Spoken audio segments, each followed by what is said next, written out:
Okej, jest 4:30 rano, kupiliśmy bilety za $350 i lecimy na Hawaje.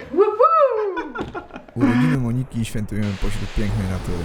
Będziemy chodzić po szlakach, jeść pyszne jedzenie, zobaczymy świnie, żółwie, wieloryby, krater oraz kultowy wschód słońca. I tu mały spoiler, coś na pewno pójdzie nie tak. Mamy ponad godzinę do lotniska i pomimo wczesnych godzin porannych oczywiście spotkaliśmy się z przecudownym kalifornijskim korkiem. Na szczęście udało nam się dojechać do lotniska całkiem sprawnie. Miła niespodzianka taka, że lotnisko było praktycznie puste, a sama odprawa i nadanie bagażu proszły bezproblemowo. Monika jak zwykle przybiła gwoździa zaraz na samym starcie. Po 5 godzinach jesteśmy na Hawajach. Dobra, pierwszy przystanek po wynajęciu auta, zakupy. 1000 kalorii 1. Teraz tylko pozostaje zameldowanie się w hotelu i pójść na pobliską plażę, aby odpocząć po podróży. Tak naprawdę po zjedzeniu małej przekąski od razu poszliśmy spać, ponieważ jutro czeka nas pobudka wraz ze wschodem słońca.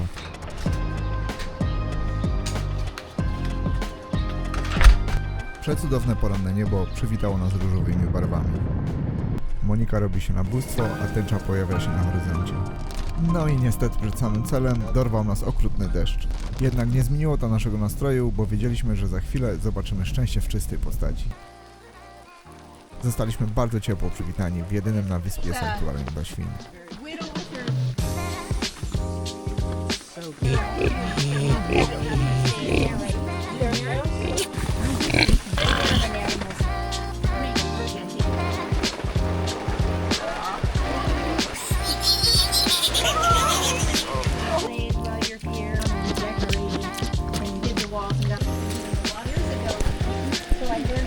Totalnie przemoczeni, ale jakże szczęśliwi. Udajemy się teraz na posiłek do jednego z najsłynniejszych wegańskich futraków na wyspie. Nie zawiedliśmy się ani troszkę. Jedzenie kolorowe i po prostu przepyszne. Po zjedzeniu postanowiliśmy udać się nad ocean. Było naprawdę wietrznie. Jednak pomimo tego faktu kura na drzewie i szalony surfer nie wydawali się tym wzruszeni. W oddali zobaczyliśmy dziwne skupisko kamieni i ludzi. Po podejściu okazało się, że zamiast kamieni cała gromada żółwi morskich odpoczywała na plaży. Plaża Ho'okipa to jedno z nielicznych miejsc na świecie, gdzie żółwie zielone czują się na tyle bezpiecznie, by wychodzić na piasek nie tylko w celu złożenia jaj, ale po to, by odpocząć. To niezwykle poruszający obraz. Majestatyczne żółwie zastygają na piasku niczym żywe głazy. Leniwe ziewnięcia i senne przeciąganie płetw to rozczulające gesty. Choć ziewające żółwie zachwycają, obserwujmy je z bezpiecznej odległości. Dzielmy z nimi tę bliskość z pełnym szacunkiem dla ich spokoju.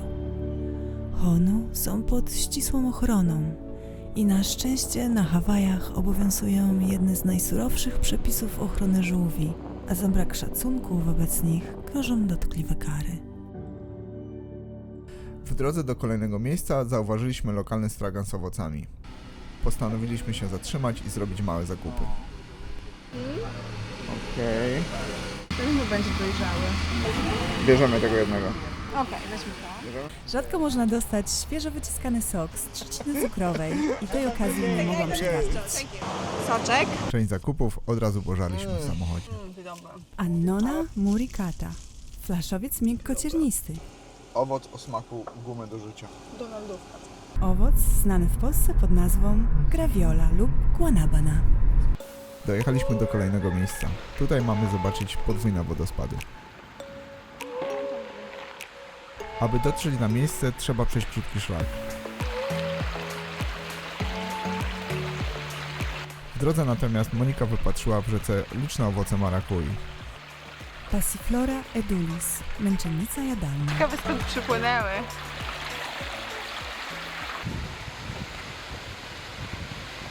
Odrobinę rozczarowani, widząc tylko jeden wodospad, spokojnie eksplorowaliśmy otoczenie, które sprawiało wrażenie tropikalnej oazy. Te potężne sploty to dekady cierpliwości rzeźbione przez czas.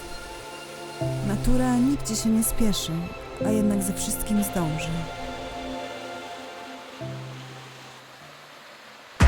kilku sekund sytuacja dramatycznie się zmieniła. Pierwszy raz byliśmy świadkami flash floodu.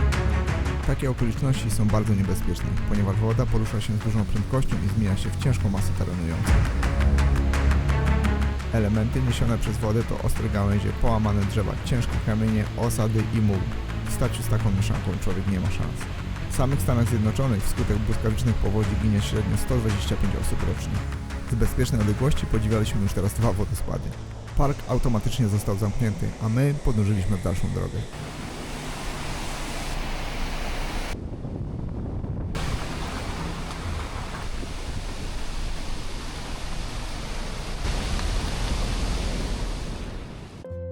Po dniu pełnym wrażeń, słońce towarzyszyło nam w drodze do hotelu. Zjechaliśmy jeszcze na plażę, by pożegnać dzień wybornym zachodem.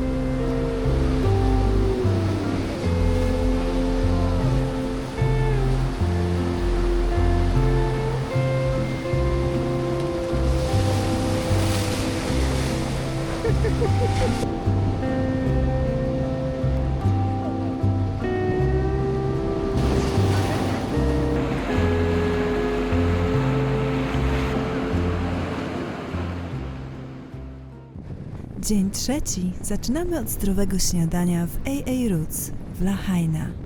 Miejsce jest w 100% wegańskie. Jedzenie jest świeże, organiczne i pozyskane z lokalnych upraw. Patrz, jakie ciasta. Boże, ja chcę wszystko chcę tu jeść. Zamówiliśmy tofucznicę, tost z awokado i pancakes. Jeszcze tylko parę fotek i uczta.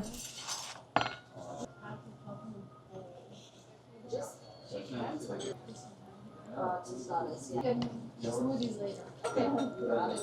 And that's it for you. Zdecydowanie jak do tej pory najlepsze jedzenie na wyspie. Pysznie, zdrowo, wygląda super. Podane pierwsza klasa. Dobra, to pakujemy się teraz do samochodu i podejście drugie do obserwacji wielorybów. Oby się udało. Pogoda wygląda na lepszą. Miejmy nadzieję, że nie odwołają. Nie odwołali, a pogoda nie jest wymarzona. Szczyt sezonu na obserwację wielorybów na Maui trwa od połowy stycznia do końca marca. Z powodu dużych fal ciężko było utrzymać kamerę stabilną. Wypłynęliśmy z lokalną firmą na 2 godziny i mieliśmy okazję zobaczyć parę spektakularnych widoków.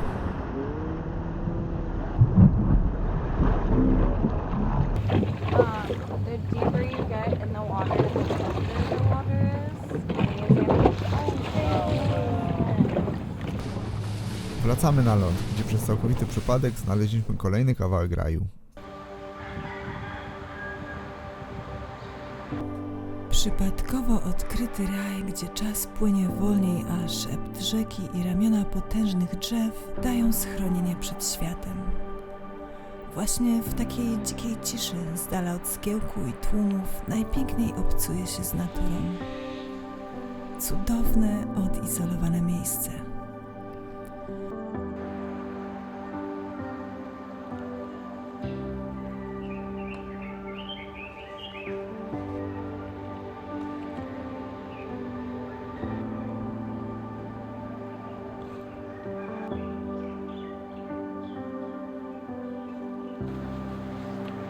Co tam, bejbuś?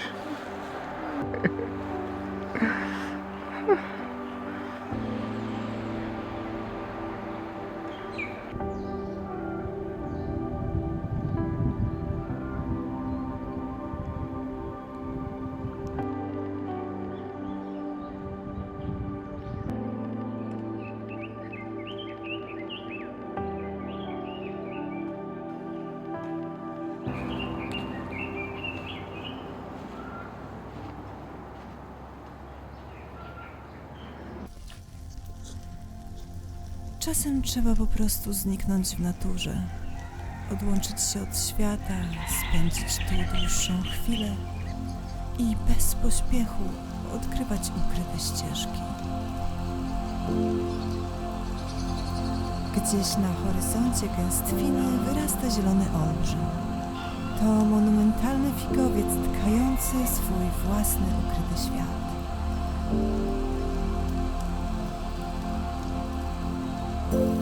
Czas zmienić scenerię. Żegnamy magiczny las. Powiedz coś o tym, co idziemy zobaczyć. Wytrysk. Idziemy zobaczyć wytrysk.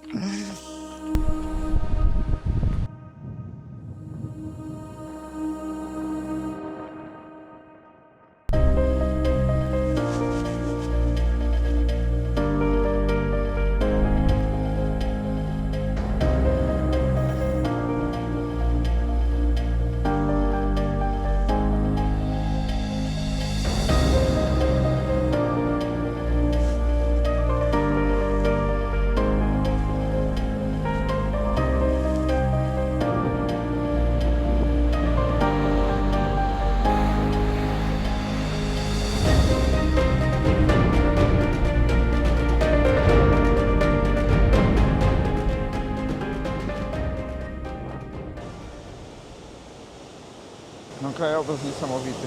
Wulkaniczna skała powoduje, że wygląda to trochę jak na Księżycu. W oddali zielone wzgórza, a naokoło zburzony ocean. Przepiękny, po prostu przepiękny. Już z odległości słychać wręcz potężny szum. Myślisz, że da się tam zejść na dół? No, żaden problem. Musimy obczaić tę dziurę z bliska.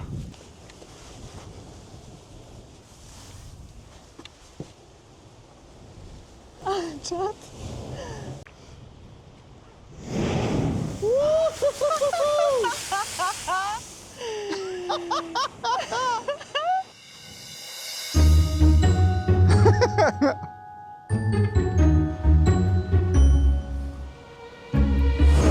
Wow!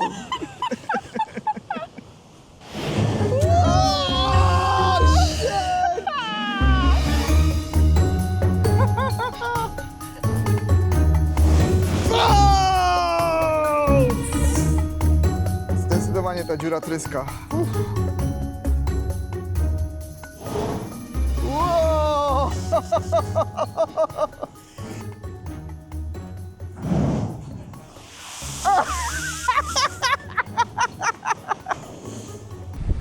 Czasami jest mi ciężko się powstrzymać. Nie.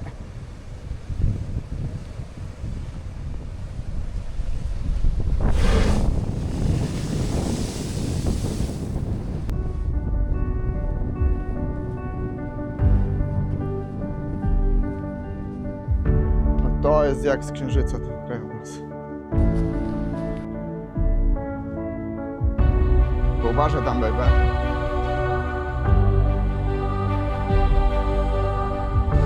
Dobra, czekaj, zrobię jeszcze parę ujęć.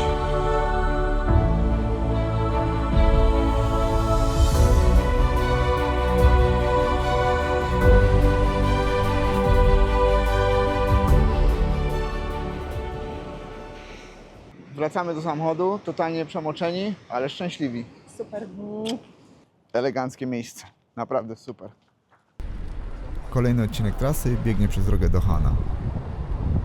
Trasa jest ekstremalnie wąska i pomimo, że jest dwukierunkowa, często przypomina jednopasmową drogę. W drodze do domu, a raczej do hotelu, znaleźliśmy kolejny nieoznaczony szlak. Oczywiście idziemy go sprawdzić. O, pięknie.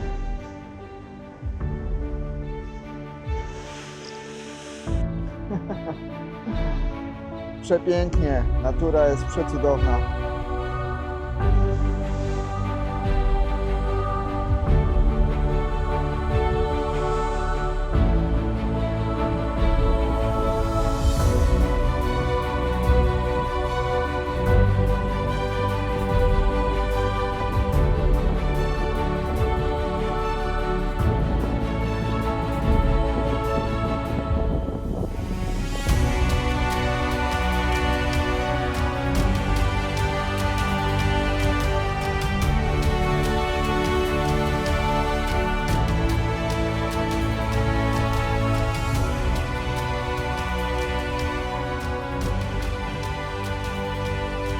Zdecydowanie każdy kolejny dzień powoduje, że bardziej lubimy tą wyspę. Wcześniej byliśmy na Kauai i na Oahu. Dla mnie osobiście Oahu, dla Moniki Kauai było najlepsze. Jeżeli chodzi o hajki, wędrówki, tamte wyspy przewyższają ilością i trudnością, ale ta wyspa też ma asy w rękawie. Czasami po prostu najlepiej jest się zgubić trochę.